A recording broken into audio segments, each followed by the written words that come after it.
Hi, my name is Jimmy Cannon, singer and voice coach, nurturing confidence through the power of the voice to deliver your message with presence and authority. So recently I had a question from Desi Arias who says, I'm not sure exactly who to use for an example, but I was wondering if you would have any ideas on how to have a mellifluous sounding speaking voice. I'm basically looking to develop a speaking voice that flows smoothly with no constrictions. So Desi, thanks very much for the question. And it's a question that I get asked a lot, how to find that soothing, smooth, relaxing voice that you might find on a jazz radio station, much like this.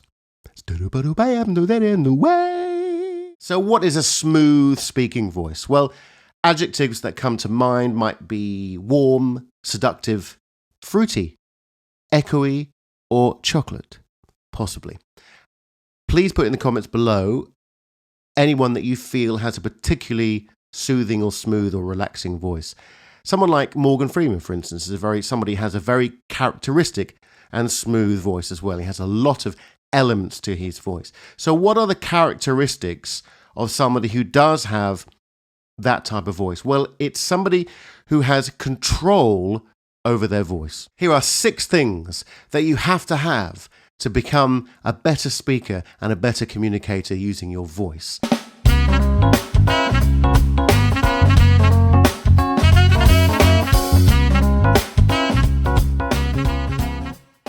Number 1 is control over your breath. That's going to give you the power and also control how much and the rate of the breath that comes out, allowing you to speak for longer and not straining your voice, giving you access to number 2, which is your dynamic range. Now, I'm speaking at a particular range here, but I might want you to speak a little bit quieter and get close to the mic and make a very serious point. But I also might want to be very excited and very passionate about something. Oh, I'm so excited!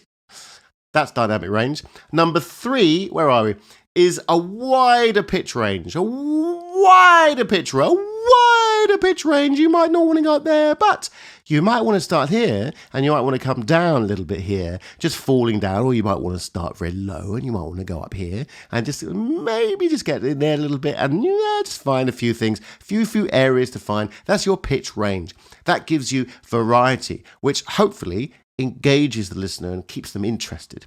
Number 4 is finding a deeper resonance to your voice, a much more seductive, much more chocolatey and fruity and warm sound. And that's really the chest resonance, and finding that area. It helps if you go much closer to a microphone like this that has what's called a proximity effect. And we can work with that if you want to, about microphones and finding more chest resonance. I'm enjoying myself far too much. Number 5 is to articulate clearly. So the word articulate, you could even use that as an exercise to improve your articulators or your fricatives, which are your tongue, the teeth, the lips, and the soft palate. And that's going to allow you to be more clearly understood. Number 6 is varying the pitch of your voice. So it might be within a sentence or the end of the phrase, whether you rise up at the end or you fall down at the end of the sentence. We call this intonation.